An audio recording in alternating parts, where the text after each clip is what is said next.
This episode may include personal reflections on trauma, including experiences of sexual harm, family dysfunction, and emotional abandonment. There are no graphic details, but the themes may still feel activating or tender. Please listen in a way that feels safe for your body and your story. You can pause, step away, or return later. Your well-being comes first. Child and Woman and the creative reflections that follow in this episode and subsequent episodes are artistic expressions, not clinical interpretations. Nothing in this series is meant to diagnose, treat, or offer therapeutic instruction. If anything in these conversations touches a tender part of your story, please consider connecting with a qualified mental health professional, a trusted support person, or a trauma-informed practitioner. Your well-being matters, and you don't have to navigate any of this alone. Child and Woman is the first offering in the Shame Out Loud series, a body of work born long before any microphone, roundtable, or companions existed.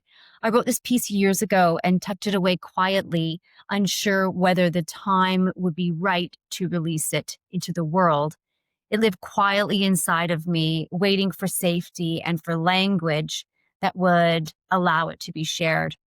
And eventually I read it to someone I trusted and then later shared it with my co-host Tammy and asked if she would join me hosting a roundtable series around this piece.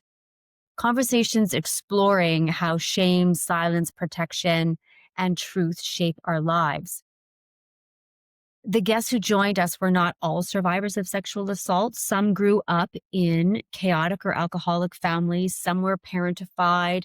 Others carried wounds of emotional betrayal or chronic invalidation. Some were harmed in ways that had nothing to do with sexual assault and everything to do with power, fear, and abandonment. The details differed, but their ache did not. These conversations became the first of the Shame Out Loud series. There are 6 episodes in this series, including this reading. And to support listeners through this series, I created curious writing companions for each episode. I affectionately dubbed them curious writing companions based off of how I have written for myself with curiosity. And I don't usually think about journaling. I think about it more like a companion as it's assisting me in my process.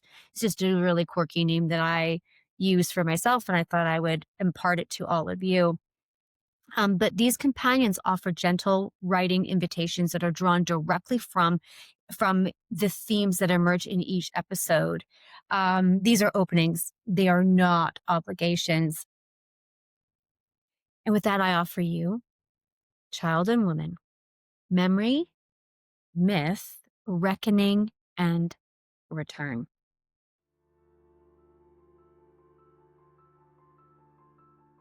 Welcome to Shame Out Loud. I'm your host, Lori Clarke. Before the story opened, there was only a girl and a moment that split her world in two.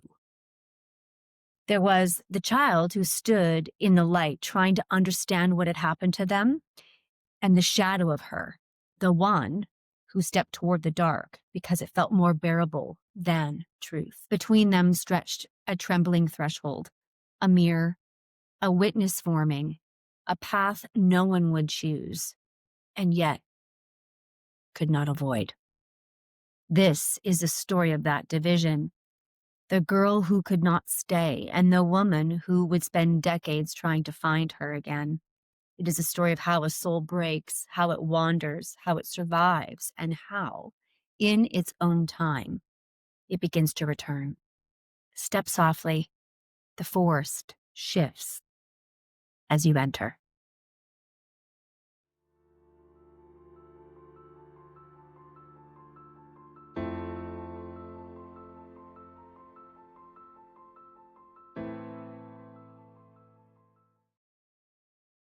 Generations of women have gone before me, weighed down by a heaviness of secrecy. No one believed them. The bravery, the courage to talk about what happened to them, pain so hot it seared through bone, a pain born from violation, from abandonment, from betrayal. Women, men, you, me, us, we, all with a story. To tell of the day defilement came, it was swift, abrupt, without warning. Someone crossed a sacred boundary, uninvited, unannounced, and left us numb, cut off from sensation, from breath, and from self. A little girl, a young boy, a grown woman, a grown man. The collapse, the shock, now dissociated, drifting away from the body to survive. We rise from the floor, stand before a mirror, and see a reflection of someone who, hours before, was alive and free, now watching themselves from far away, as if witnessing another life, another face, another set of eyes all together. None of this is metaphor. It is a memory, a moment etched into the timeline of my life. I as the girl, and she as the witness I had become. Tears ran down my face as I stood in the bathroom, catching my breath. I pinched myself, feeling nothing. My thumb and finger pressed together harder, begging for the numbness to lift, begging to feel anything at all. The pressure of my fingers wakes something in me, a faint thread of awareness, a reminder that I am here, that this is not a dream. What I just lived through was not imagined. It was real. My mind knows it, and now my body begins to know it too. I strain to hear my heartbeat, but all I can hear is ringing, a sharp, endless hum that floods my ears and drowns out everything else. Every muscle tightens at once, curling around, the memory as if trying to contain it, as if holding it tightly might keep it from destroying me. The shock moves fast into tissue, into breath, into bone, filling the spaces where safety used to live. Dissociation arrives, a sudden distance, a split-second drift, a quiet slipping away from myself. Two images appear at once, the girl in the mirror and the girl standing in the bathroom in front of the sink. Water rushes from the faucet, loud and urgent, as if its sound could carry feelings too big to bear down the drain. Fingers pressed together. She is me. I am her. And yet the mirror divides our realities. The one in the mirror has a voice. I should have trusted myself. How can I hear this? I say out loud as I stand before the girl looking back at me. How is it that I can hear her thoughts? I reach toward her body. My outstretched hand is unable to connect to her skin. And this is the first moment I understand that I cannot touch the beauty of who I was not yet, not through the thick layer of violation that now stands between us. The girl in the mirror again speaks softly, her words sounding like vows and promises, whispered to survive. I lean in, straining to catch the tone, slippery, fragile, as if even she doesn't believe herself. I'm okay, she says, tears sliding down her face. Then her body betrays the lie, shaking, shivering like an earthquake inside her own skin. The tremors rise from a place too deep to name. The body tries to catch up, to purge what has happened, but the pain is too great for such a small frame to carry. Muscles, tissues, breath, all clenched around the memory so tightly that the shaking becomes only an awakening to what she has endured. I, the witness, stand there and look on helpless, knowing the truth. For all her trembling, the body is not releasing. It's absorbing. There will be no release today. That comes later, much later. And the path to reach it is dark and unknowable. Her trembling body settles into a fragile stillness. Something shifts in the mirror. The girl at the sink leans closer, watching the image of herself not just reflect, but perceive. A faint awareness crosses the face of the girl in the glass, as though she can feel something forming behind her. Slowly, the reflection turns her head. There, stretching out behind her image, a path begins to appear. Not smooth, not welcoming. A road of stones and uneven ground, dark and unfamiliar, yet unmistakably present. It doesn't look easy.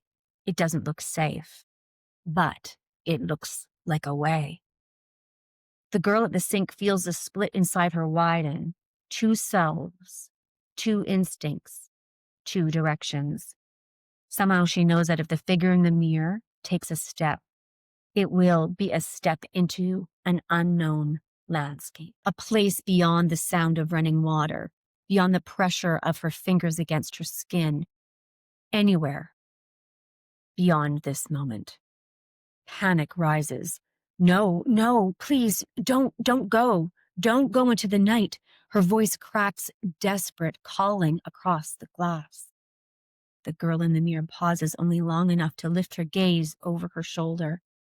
And with a clarity that sounds almost like relief, she says, I'd rather go into this darkness than stay in the light of what I had just experienced. In moments like this, everything changes as fast as lightning. The girl at the sink, fingers pressed together, becomes the witness, and the one behind the mirror slips free, taking her first steps down the unknown path as the girl. And just like that, the roles settle into place. The witness has waited decades for the girl, and to her delight, she sees movement, a gentle shaking and rustling of branches and shrub, pressed tightly together like soldiers protecting their territory. A slight shift of color flicks against the blackness of what she sees as a thick, dense forest where the girl disappeared all those years ago. Another flash of color lights the deep tones lining the trees. Standing alert, the witness remains still as she observes the young girl emerging, stumbling out of the darkness. The witness listens as the girl's thoughts rise faintly. This blackness is okay. I learned to perceive and rely on my hearing and inner sight while I walk for years in utter dark. Disheveled and thirsty, the young girl steps forward. The witness notices her eyes are still closed, unable to yet meet the light.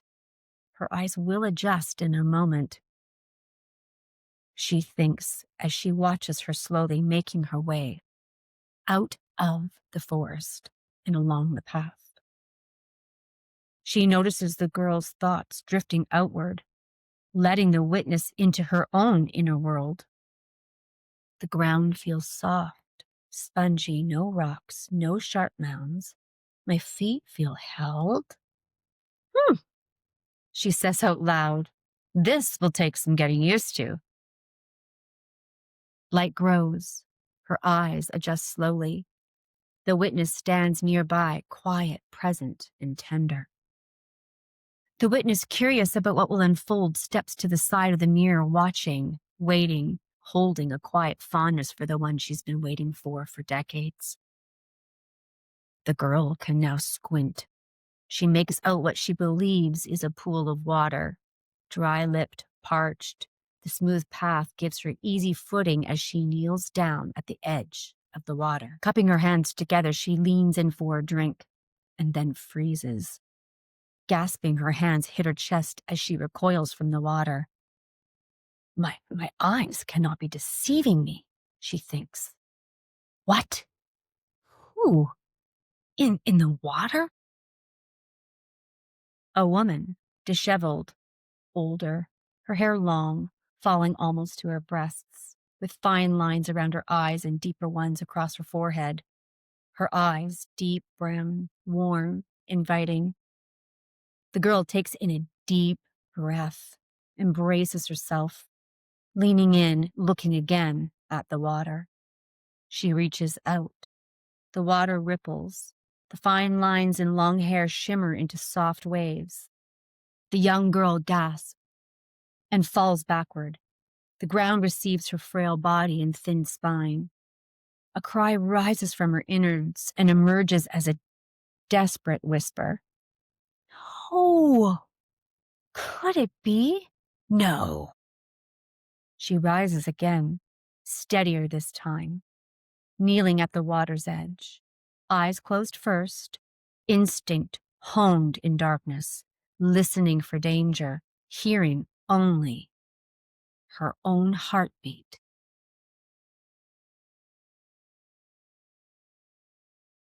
Then she looks. The woman looks back, a tongue stuck out, a blink, a touch to the forehead. Each gesture mirrored exactly the scar. The same scar, the very scar the young girl received when a neighborhood boy hurled a rock so hard it embedded itself beneath her skin. Then, the ember deep within her cells, long dormant, flickers. Flickers its colors: black, white, blue, red, yellow, green, brown. The ember releases its colorful swirls upward, meeting with the light of awareness. Then, flame and light. The woman's face glows in the reflection. They are the same, child and woman. Could it be that this woman is us? The girl in the mirror, and the girl still trying to catch her breath behind the locked door. Must have been minutes ago, the young girl whispers. My love. It was decades, the woman replies. The girl's instincts surge and lift her body to her feet, turning her once again toward the rocky path. The edge of the forest where the branches and shrubs move slightly, as if drawing her back. Yearning for protection, needing to return to what is familiar, presses her feet forward as the forest calls her back. But the older, wiser voice, her own, rises urgently, calling out in a tone full of ache and desire. No, no, wait, please, please don't go back into the night.